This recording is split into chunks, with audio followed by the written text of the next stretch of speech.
talk a little bit about electrochemistry. I made the packets that I handed out to you from a variety of sources, including one of the study guides that you'll get when we go into this topic in a little bit more detail next year. But I didn't want to give you the whole study guide because then it was like, well, if you lose it or whatever, like I have to print out more copies. So anyway, I just kind of tried to distill down the stuff that we could maybe get through in a class, hopefully. But that would give you enough background to understand what's going on. So this is reactivity 3.2. This is the topic in the textbook. And it's called electron transfer reactions. But it's essentially redox, which is a shorthand for oxidation and reduction reactions. When you have oxidation and reduction happening, they both have to be happening at the same time. One thing is getting oxidized, one thing is getting reduced. And in the process of those two things happening, there is a transfer of electrons from one species to another. Okay?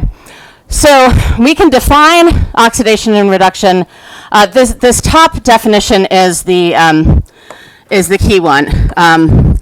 That's the one that we're going to use. I'm not going to go into the loss or gain of oxygen or hydrogen. That's where the names oxidation and reduction come from, and we'll go back to talking about that a little bit after we do organic at the beginning of next year, because there's redox reactions that happen in organic chemistry that you need to know about. So that'll be our cue to jump back into this after we do some organic reactions. So the main thing that you need to know is that oxidation and or reduction is going to involve loss or gain of electrons and a change in oxidation state. Oxidation is where electrons are being lost and oxidation state increases. Reduction is when electrons are gained and oxidation state decreases. So one example is a classic zinc copper voltaic cell. This is the reaction that is happening overall. You might recognize it as a single replacement reaction that's happening. The zinc is coming in as a single element, replacing the copper in the sulfate compound, leaving copper behind as a neutral element. And what you can see is that if we think about this in terms of charge, our zinc comes in with a charge of 0. It's neutral, right? And then it becomes an ion. It becomes a 2+ ion. And in becoming an ion, it loses 2 electrons. Okay? So we can look at this as being half of the equation of what's happening. Okay? And we'll get back to half equations in a minute. This is losing electrons, increase in oxidation state. So this is the oxidation half of this particular redox reaction. And at the same time, the copper is coming in as a +2 ion, but it is going to gain those electrons from the zinc. The zinc is going to transfer those electrons to the copper, and that's going to turn copper into a neutral atom. And this is going to be the reduction half. And if we think about it in terms of charge, it makes a lot of sense, right? If oxidation is going from 0 to +2, that's increasing. That number is increasing. If in reduction we're going from 2+ to a 0, that's a decrease. So that's hence the reduction, okay? But what is this thing, oxidation state? How is that different from charge? Well, first of all, this is the mnemonic that you use to remember which one is which. Oxidation is loss, reduction is gain, oil rig. So when we're talking about electrons, when something is being oxidized, it's losing electrons. Something is being reduced, it's gaining electrons. So what is this whole oxidation state thing?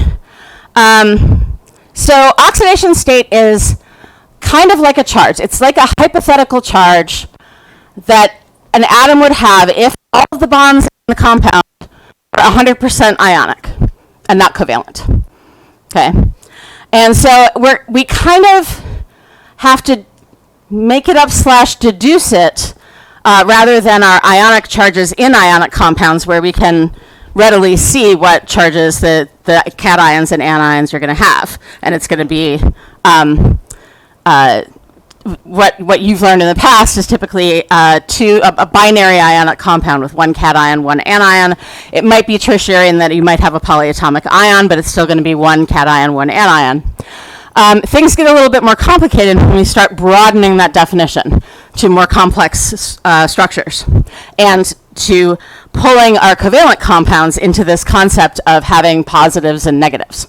Okay, so one thing that here's where all those times in honors chem when I told you to write your charges as 2 plus and 2 minus, this is where it matters, because when we talk about things in terms of oxidation state, we put the sign first. So this is where I don't actually know at this point in the new curriculum how much weight the moderators would put on you drawing the sign and number inappropriately in an equation or something like that, or if they ask for oxidation state and you say 2 minus, would they take points off? I don't think so, but that is the reason for the distinction, but why we actually care about that, because we're differentiating between oxidation state versus charge. Okay, and there are rules to figure out what the oxidation state is of any atom in any particular compound. Okay, so it's kind of like when you are deducing the charges of, say, a transition metal ion in an ionic compound, and you use the charge of the anion to figure out what the charge of the cation needs to be, and in context of the chemical formula, we're going to do the same thing here with oxidation states. Okay, so on your next page, you have this table full of rules for determining these states. Okay, and I'm going to run through it really quickly, and then I'm going to walk you through some examples that will hopefully make it make a little bit more sense. These rules are hierarchical. Rule 1 supersedes everything below it. Rule 2 supersedes everything below it, etc. Okay?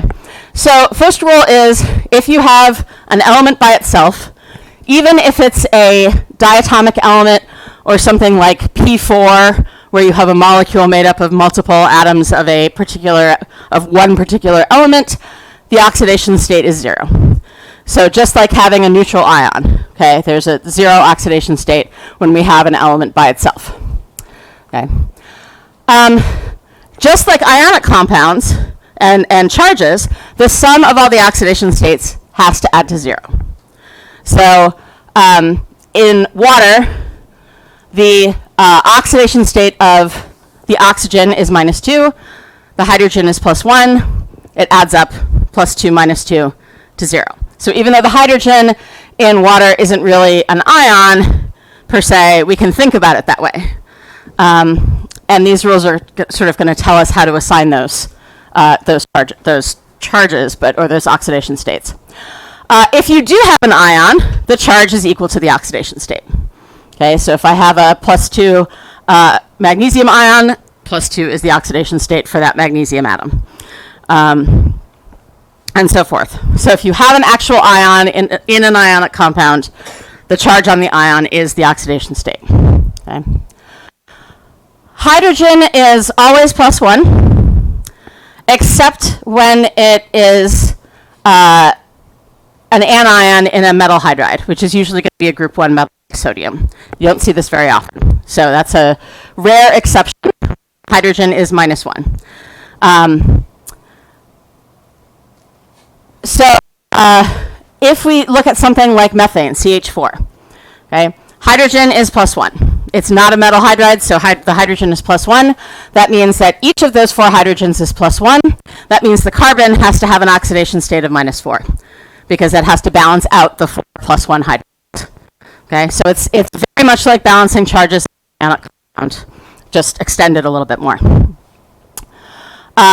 If you have a metal hydride like sodium hydride, the sodium is going to have an oxidation state of +1. The hydrogen is going to be -1. The group 1, group 2 metals, will always have an oxidation state of +1 or +2, depending on the group. Okay, that's always going to be the case. You're never going to see sodium with anything other than a +1 oxidation state. It's just not going to happen. Just like we don't find sodium ions with anything other than a 1+ charge. Okay. Fluorine, switching to the nonmetals. Fluorine is always -1. Period, end of discussion. Will never be anything other than -1. Okay. Oxygen is always -2.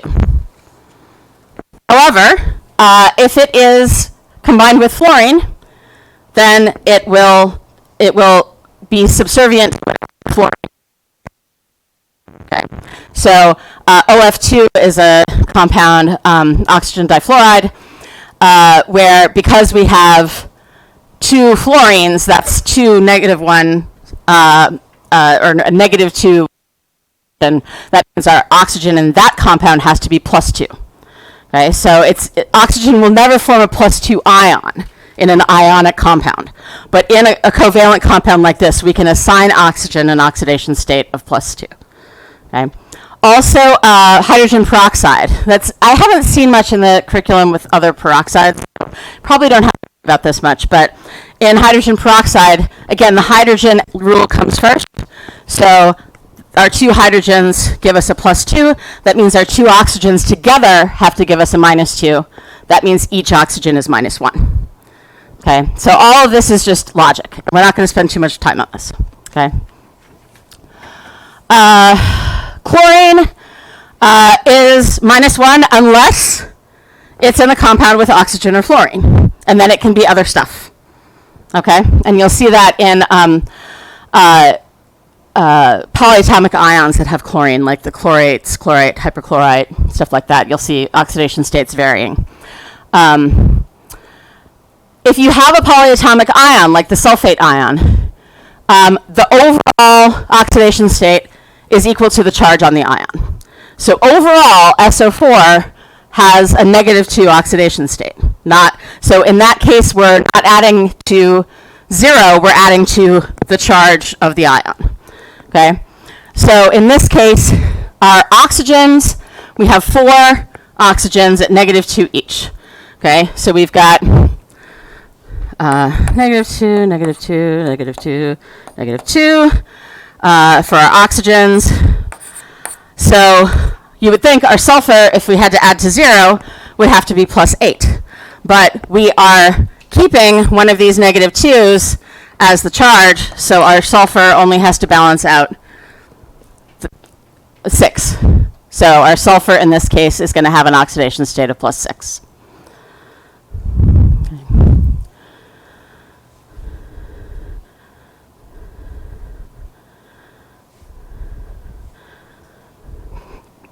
So let's take a look at a couple examples of this. I've given some really easy ones here to start off with. Okay, what's the oxidation state of O2? 0. Yep.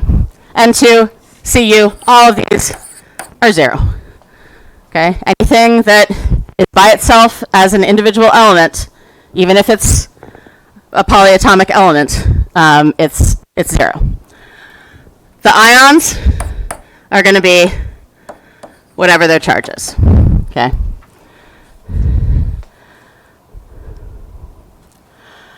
When you have, and this sort of follows with the ion question, but when we have transition metals that have different possible charges, we actually refer to this as their oxidation state. And the Roman numeral is what's known as the oxidation number, which is the same as the oxidation state, basically. So this is oxidation number. So this is going to be +2, and this is going to be +3. Okay. Yes? So would the oxide not have any effect on the oxygens are always going to be, so this is where the balancing of charges in an ionic compound kind of comes into play. If you have iron 3 oxide, then you have your iron is, or iron 2 oxide, sorry, your iron is a 2+, your oxygen is a 2-, right, in terms of the charge. So the formula for that would just be FeO. And it's the same idea when we're talking about this as an oxidation number. Pretty much in compounds where it's an ionic compound, the oxygen's oxidation state is always going to be -2 because its charge is always 2-.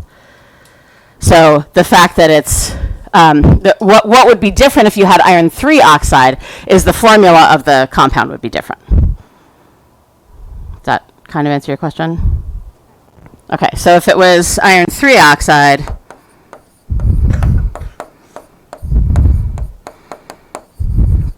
then we'd have plus O would still be 2 minus.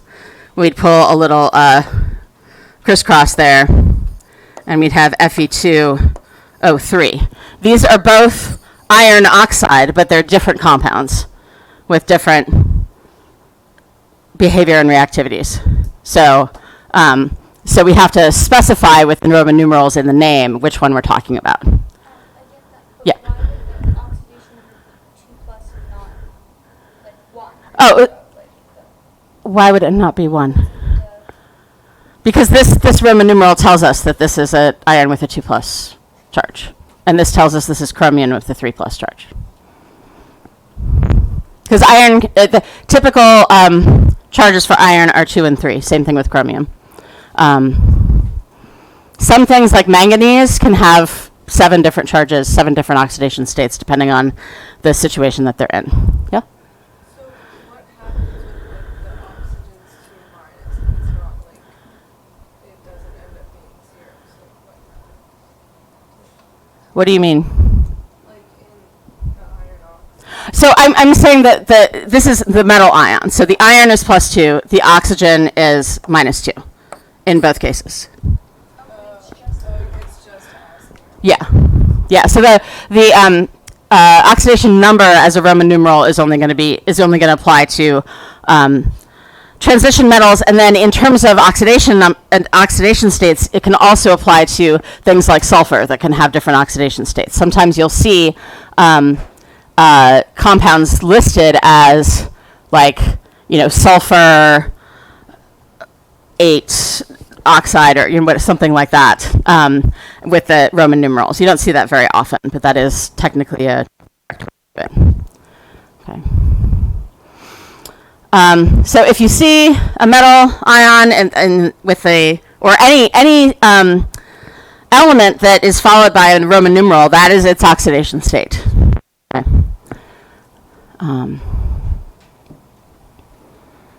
Okay, so now let's look at some compounds where we have to figure out the oxidation state. We're not sure what this is going to, what the oxidation state of the bolded element is going to be. Okay. So in all of these cases, we don't have fluorine. So our oxygen is 2 minus is our primary rule. Okay, it's not superseded by any of the other things in here. So we've got 2 negative 2s, so that gives us a negative 4 for oxygen in CO2, which means our single carbon has to have an oxidation state of plus 4. Okay.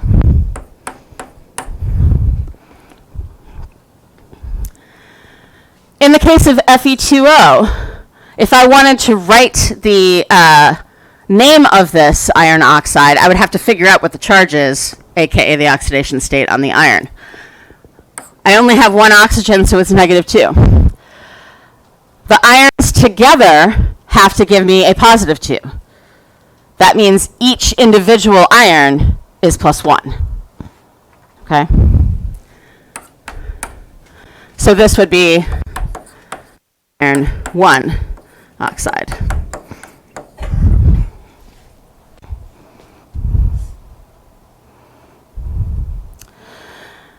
And we can do this with more complex compounds as well, where we have polyatomic ions. Well, we know that the sulfate is negative 2 overall, but what is the oxidation state of the sulfur specifically in this situation? Okay, so this is where we work down from our hierarchy. Okay, sodium is always going to be plus 1. It's always, always, always. Okay. Oxygen, there's no fluorine here, so oxygen is going to be minus 2, okay, which is going to give us negative 8 total, right? So we have a total of plus 2 for the sodiums, -8 for the oxygens. So what does the oxidation state of the sulfur, of the sulfur have to be? It's going to be +6, right? Yes? So that really honestly should have been in your chart. And if you want to go in where it says charge on an ion is equal to its oxidation state, you can go ahead and write in group 1 and 2 metals are always +1 and +2. Okay. So kind of going along with that, because sodium will never have a charge other than +1, so it will never have, or 1+, I guess. So it'll never have an oxidation state that's not +1. Sorry, that's an and. Groups 1 and 2, sorry. Poor writing.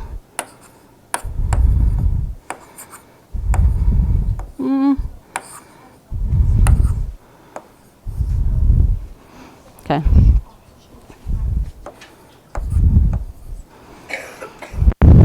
Okay. So we can do the same thing for any other polyatomic ion, except remember that if it's within the context of the ion, we're not adding to 0 anymore, we're adding to the charge of the ion. Right? So for carbonate, our oxygens are going to be -2. I have 3, so that's going to give me -6. I have an overall charge of -2 that I have to keep. So I'm keeping 2 of those negatives.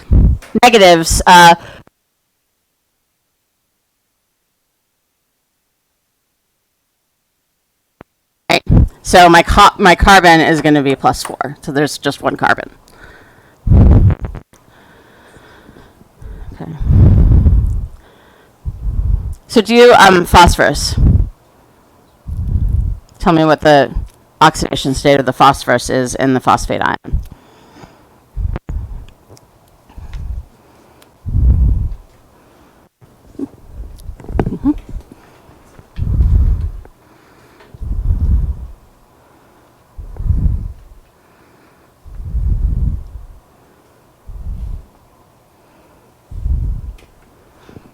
Yep. It's +5. Yep. So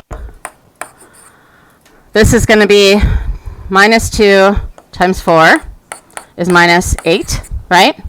But we're keeping 3 of those negatives. So that means our phosphorus, our single phosphorus only has to account for 5 of those, only has to balance out 5 of those negatives. The other 3 we're going to keep as the charge of the ion. Okay. Just for grins, to think about it in another direction. What's the oxidation state of the nitrogen in the ammonium ion?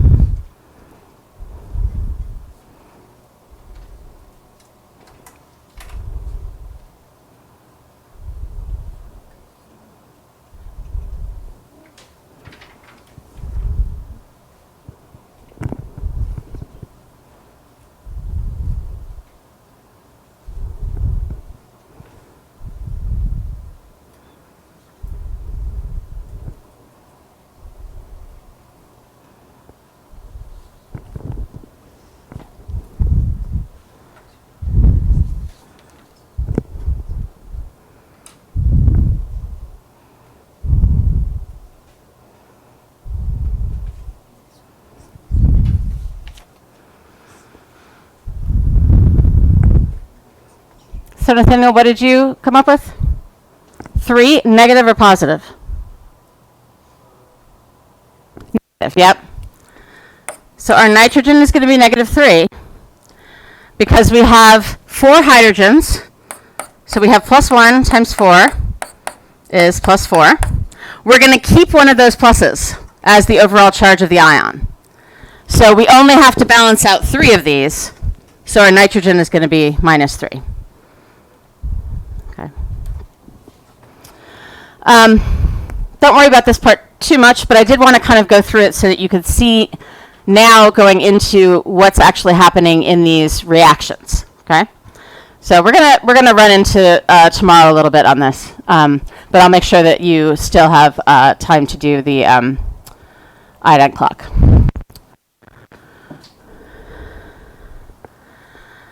So when we put these changes in oxidation state together in a reaction, every redox reaction has to have both components. It has to have something that's getting oxidized and something that's getting reduced. Okay? And then they have this thing, it's annoying, but I understand why we talk about it in this way, and I'll try to explain it to you. We can also talk about the substances in a redox reaction as either being the oxidizing agent or the reducing agent. The oxidizing agent is the thing that gets reduced. Okay? So, oxidizing agent gets reduced. Reducing agent gets oxidized. And it's acting on the other part of the redox reaction, the other half of the redox reaction. Okay. It's important to think about a substance as being a reducing agent or an oxidizing agent because we use these in a lot of different kinds of reactions to, say, convert an alcohol to a ketone or something like that, which we'll get into more at the beginning of next year when we start with organic. So we need to know what kinds of things act as oxidizing agents or reducing agents. It's also important when we're storing our chemicals. We can't put oxidizers next to reducers because there's a chance, especially if there's heat and humidity over the summertime because the AC is not working, whatever, that we could have an explosive reaction if we store them right next to each other. And there's some, volatile stuff getting out of the containers and mixing in the air that can really cause serious problems. So we have a whole, I can't take you back there, but we have a whole system of shelving and cabinets for different substances that are based on the compatibility. Can they be stored together? So it's not, in some cases it's because it's like all the chlorides are in one area, but it's the oxidizers are kept separately from the reducers. So it's important in terms of sort of general chemistry practice to be able to understand when something is a reducing agent or an oxidizing agent. And we can identify that in a reaction. So if we look at this magnesium and copper single replacement reaction, okay, the magnesium is going from 0 to +2, okay? Is it gaining or losing electrons?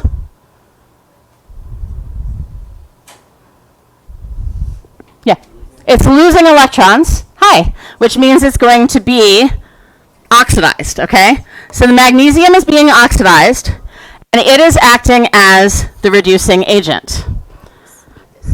Okay, it's going to have to be after class. Okay, thanks. So because it is being oxidized, it is the thing that is reducing the copper.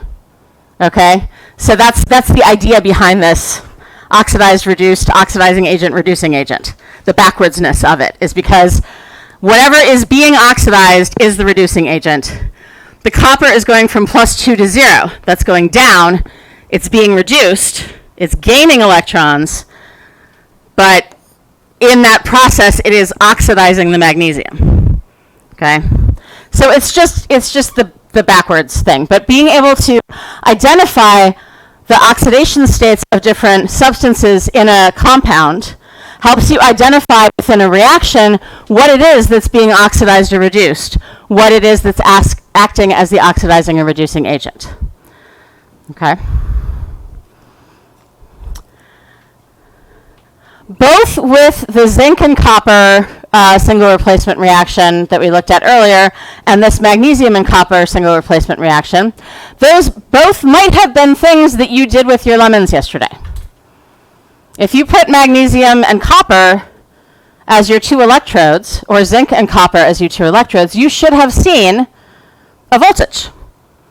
Because electrons are being transferred. And because the electrodes aren't touching inside the lemon, the electron transfer doesn't happen by touching each other, it happens through the wire.